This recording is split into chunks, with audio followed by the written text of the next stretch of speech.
Hello students. तो NEET 2025 को consider किया जाता है one of the toughest NEET examination till now. तो 2025 के नीट में त्रिपुरा स्टेट से जो भी बच्चों ने बहुत अच्छा रिजल्ट किया है उसमें से हमारे कुछ नाम भी शामिल हैं। उसमें से आज मेरे साथ है दीपराज बासु जिनका ऑल इंडिया रैंक आया है 9141। वो इस बार के हिसाब से स्टेट के हिसाब से बहुत अच्छा रैंक है और उसको भी बहुत अच्छा कॉलेज मिलने वाला है। मैंने कॉन्ग्रेचुलेशंस। और दीपराज का खास बात है कि इसका टोटल स्कोर 558 था, लेकिन फिजिक्स में बहुत ही गिने चुने 2-4 लोगों को ही 100 से ऊपर स्कोर मिला है। तो दीपराज भी उसमें है जिसको फिजिक्स में 100+ मार्क्स मिला है। तो आज मैं और खुद ज़्यादा बात नहीं करूँगा, पूरा मैं फोकस दीपराज में शिफ्ट करूँगा और दीपराज आज उसका प्रिपरेशन का, स्पेशली फिजिक्स का सब कुछ इनसाइट आप लोगों से शेयर करेंगे। ठीक है, तो दीपराज कॉन्ग्रेचुलेशंस। एंड तुम बस ये बताओ कि प्रिपरेशन का जर्नी तुम्हारा कैसे शुरू हुआ और उसे नीट में कन्वर्शन कैसे हुआ, बीच में क्या स्ट्रगल्स था और कैसे पढ़ना चाहिए, मतलब जूनियर्स को क्या सजेशन इस बार तो एक लेसन मिला है नीट में, तो क्या सजेशन तुम दोगे ओवरऑल? शुरू से बताओ।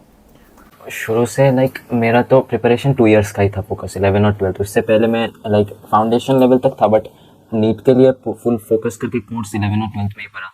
फिजिक्स मैंने सर से ही पढ़ा है और जितना भी मेरा जितना नॉलेज हुआ और जितना मुझे समझ आया कि इस बार नीट जैसे अनएक्सपेक्टेड था लास्ट टाइम के पेपर से। जैसे हम लोग 2023-24 के पेपर्स देख के आ रहे हैं, उस हिसाब से हम प्रिपरेशन कर रहे थे। बट एक चीज़ क्या था, मेरे फिजिक्स में ठीक है डिसेंट मार्क्स है, लेकिन उसका एक बड़ा कंट्रीब्यूशन सर का है, क्योंकि सर के टेस्ट पेपर्स और सर जो क्लास में जैसे क्वेश्चंस कराते थे और स्पेशली सर के जो क्लास टेस्ट होते थे, वो सर ऐसा नहीं कराते थे कि नीट में ऐसा सर कोई बाउंड्री फिक्स नहीं कराते थे कि इतना इस जोन तक ही कर रेस्ट्रिक्टेड रहो, इससे बाहर भी कराते थे। तो कभी कभी हम सर को पूछते थे सर इतना टफ कराने की क्या जरूरत। सर बोलते थोड़ा टफ भी कर लो तो एग्जाम में अगर ईजी आ गया कोई प्रॉब्लम नहीं, लेकिन प्रिपरेशन के टाइम अगर ईजी कर रहे हो और एग्जाम में टफ आ गया तो तब दिक्कत हो सकती है। और यही हुआ, इस पर टफ तो हुआ बहुत सारे। हमारा इससे एक्सपेक्टेशन था 5-7 सवाल टफ रहेंगे, वो टैकल हो जाएगा, बट इस पर बहुत सारे क्वेश्चन लेंथी और टफ भी थे। तो जितना 100+ स्कोर लाना, उसमें जो कंट्रीब्यूशन है मैं मुझसे भी ज़्यादा सर को दूंगा। और जितना भी सर ने और डाउट में सर स्पेशली डाउट्स, एक चाहे वो एकेडमिक डाउट्स हो या नॉन एकेडमिक, मुझे हार्डली ऐसा कोई दिन याद है कि सर मैं कोई भी डाउट सर को व्हाट्सएप में टेक्स्ट करता था या नॉर्मली मैसेज फ़ोन करते थे, हार्डली 10 to 15 मिनट्स उतने में सर का रिप्लाई आ जाता था। 1-2 दिन तो मैं रात को 12-12:30 भी सर को मैसेज किया, उसमें भी सर का रिप्लाई आ गया। और दूसरी बात यह कि सर का एक चीज़ बहुत हेल्पफुल रहा कि सर सिलेबस बहुत जल्दी ख़त्म किया। हमारा अर्ली अक्टूबर-नवंबर तक तो फिज़िक्स का सिलेबस कंप्लीट हो चुका था, तो इससे हमारा मल्टीपल रिवीजन बहुत अच्छा हुआ। और पहले इनिशियली लग रहा था कि सर थोड़ा शायद फास्ट जा रही है लेकिन बाद में समझ आया कि सर का जो स्ट्रेटेजी तो बहुत हेल्पफुल है, लॉन्ग टर्म विजन में अगर देखा जाए तो बहुत हेल्पफुल था। अच्छा दीपराज, तुमने तो बस सर ही बता दिया।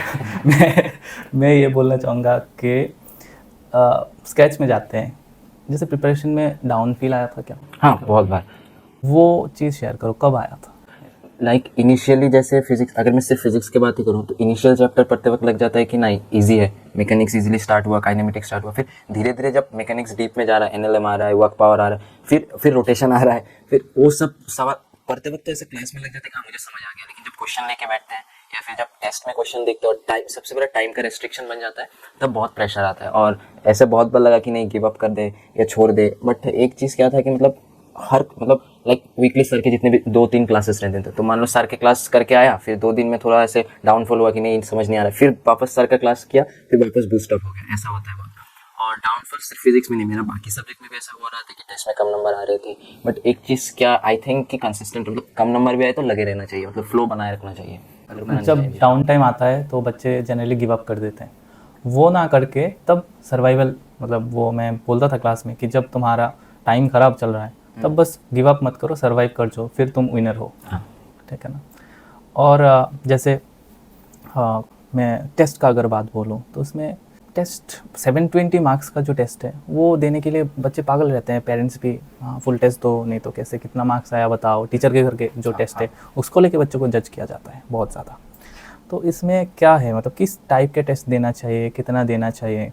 तुमने कितने 720 टेस्ट दिए? नहीं, मेरे अगर मैं मेरा पूरे प्रिपरेशन के टाइम टेस्ट बोलूँ तो मेरा 80 to 85% टेस्ट तो मेरे ये थे कि मैं क्लास टेस्ट देता था, चैप्टर फोकस्ड या हाफ चैप्टर के एक टेस्ट, हाफ चैप्टर के एक टेस्ट। क्योंकि उसमें क्या रहता है कि एक टॉपिक के ऊपर 5-7 सवाल रहते हैं या 10 सवाल भी रहते हैं, तो समझ में आता है कि वो टॉपिक असल में मेरा ग्रैफ में है या नहीं है। बट अगर पूरा 720 का टेस्ट देते गए तो शायद कोई टॉपिक से क्वेश्चन आया ही नहीं, तो समझ ही नहीं आता कि मेरा वीक रहेगा। और बाद में जब समझ आता है तो बहुत देर हो जाता है।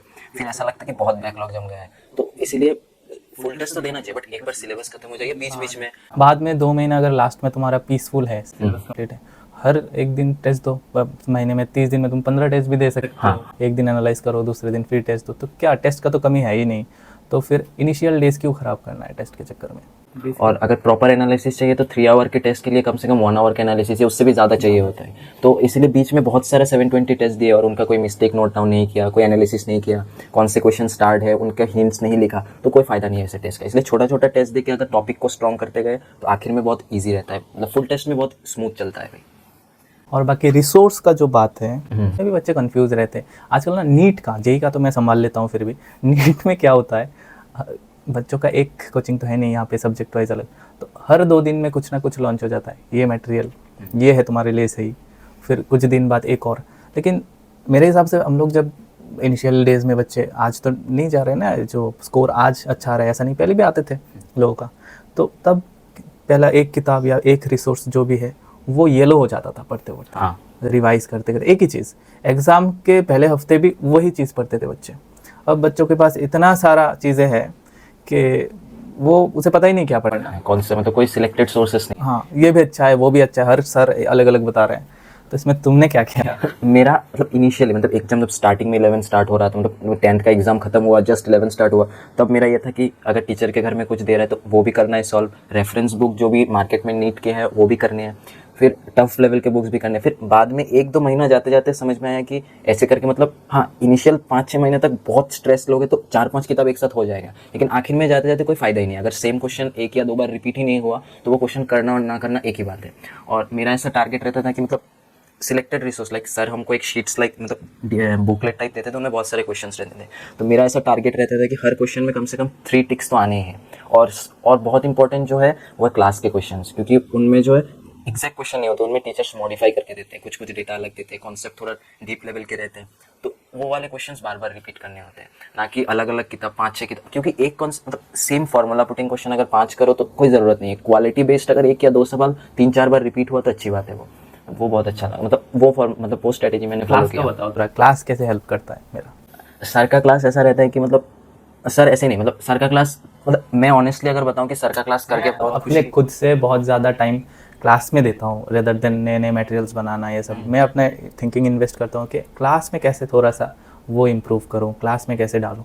तो वो तुम लोग कैसे रिफ्लेक्शन उससे वो दिखा, वो बता दो।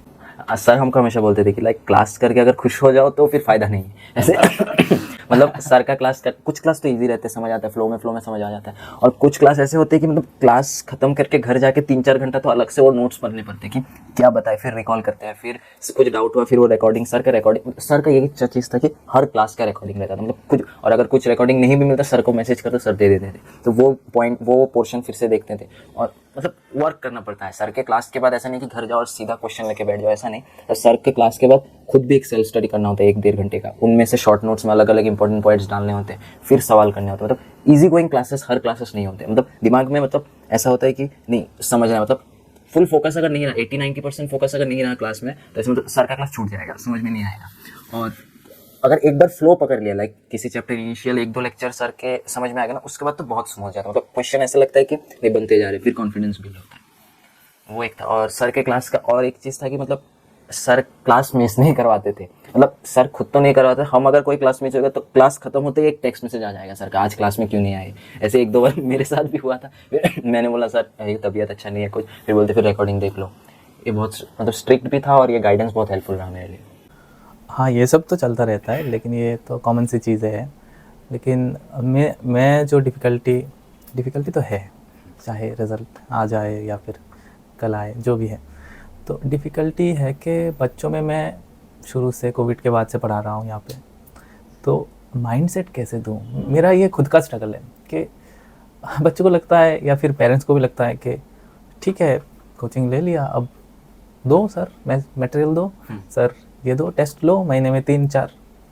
लोग ये नहीं समझते कि देखो फील्ड में ना परफॉर्मेंस प्लेयर को ही करने होते हैं, कोच तो रोप के बाहर है।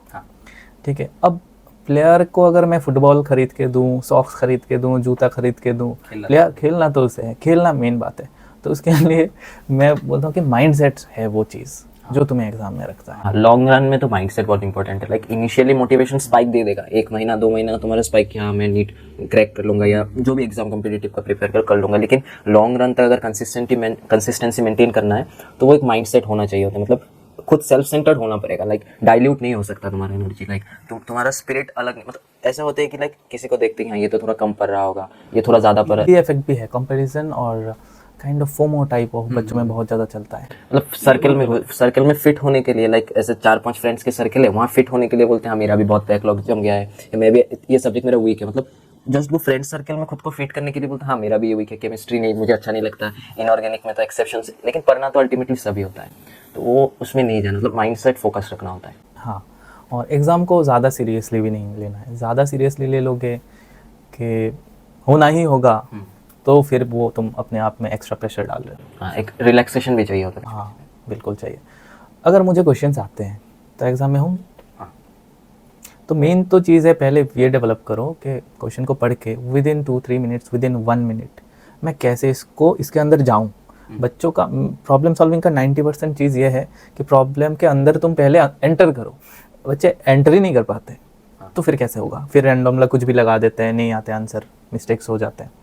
तो फिज़िक्स में जितना भी स्टडी होता है उसमें मुझे लगता है, जो मैं ऑब्वियसली क्लास में सारे दीपराज या सारे बच्चों को बताता हूँ, जेईई एडवांस में भी हमारा रिज़ल्ट पता ही है आप लोगों को, तो मैं आज कोई अगर मुझे पूछे कि सर क्या रीज़न है बच्चों का इतना अच्छा रिज़ल्ट आया बोथ नीट एंड जेईई, वो है सर मेरे क्लास के बच्चों का माइंडसेट सही है।